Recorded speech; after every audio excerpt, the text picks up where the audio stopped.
হইবে, ঐক্যের মূল উদ্দেশ্য হইবে এই দেশের মধ্যে কি করা, ইসলাম প্রতিষ্ঠা করা।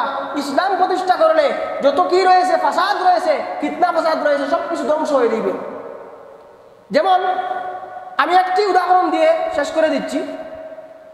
ইসলামী যদি অর্থনীতি দেশের মধ্যে চালু হয়ে যায়, মানুষেরা অর্থনীতি নিয়ে বিভিন্ন ধরনের টেনশন করতেছে যে কিছু মানুষ গরিব, কিছু মানুষ ধনী, কিছু মানুষ হয়ে যাচ্ছে মারাত্মক পর্যায়ের ধনী, কোটি কোটি হাজার হাজার কোটি টাকার মালিক, আর কিছু মানুষ খাইতে পারতেছে না। এই যে বৈষম্য, যদি ইসলাম এই দেশে প্রতিষ্ঠিত হয়ে যায় তাহলে অর্থনৈতিক এই বিভাজন আর থাকবে না, এবং কোনো মুসলমান ব্যক্তি কোনো গরিব ব্যক্তি না খেয়ে থাকবে না। এর ঘোষণা দিয়ে হযরত আলী রাদিয়াল্লাহু তাআলা আনহু রাসূলুল্লাহ সাল্লাল্লাহু আলাইহি ওয়াসাল্লাম থেকে রিওয়ায়াত করেন, আন আলী রাদিয়াল্লাহু তাআলা আনহু قال قال رسول الله صلى الله عليه وسلم إن الله فرض على أغنياء المسلمين من أموالهم بقدر الذي وسع فقراءهم ولن يجحد الفقراء إذا جاءوا وعروا إلا أن يزيع أغنياءهم। মুজমে তবরানি, ইমাম তবরানি রাহমাতুল্লাহ আলাইহি তার আওসাত এবং সগীরের মধ্যে হাদিসটি রওয়ায়াত করেছেন।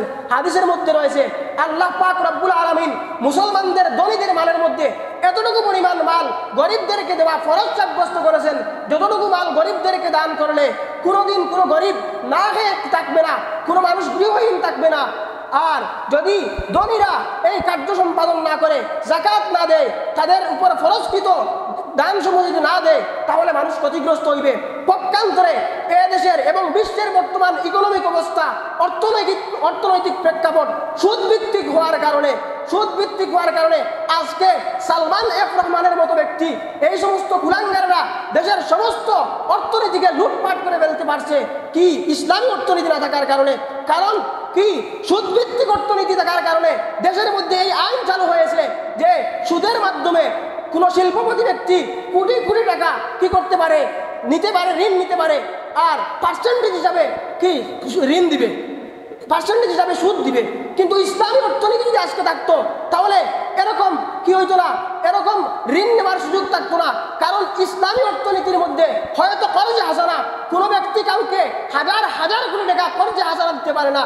আর যদি দেয় তাহলে যে দেনওয়ালা রয়েছে, যে দিতেছে, সেও কি এই যে সম্পত্তির মধ্যে, ব্যবসার মধ্যে শরিক থাকবে, হয়তো 3 ভাগের 1 ভাগ মুনাফার মধ্যে শরিক থাকবে, যাতে কি যে ঋণ নিয়েছে সেও লাভবান হইবে, আর যে ঋণ দিয়েছে সেও লাভবান হইবে।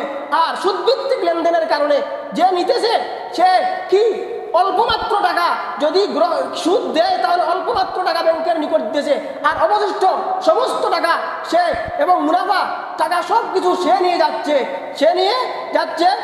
আর না হলে সরকারের কি এই সুযোগের কারণে কোটি কোটি টাকা, আরে সুদ তো দূরের কথা, বিভিন্নভাবে মানি লন্ডারিং করে বিভিন্ন রাষ্ট্রের মধ্যে পাচার করে দিচ্ছে।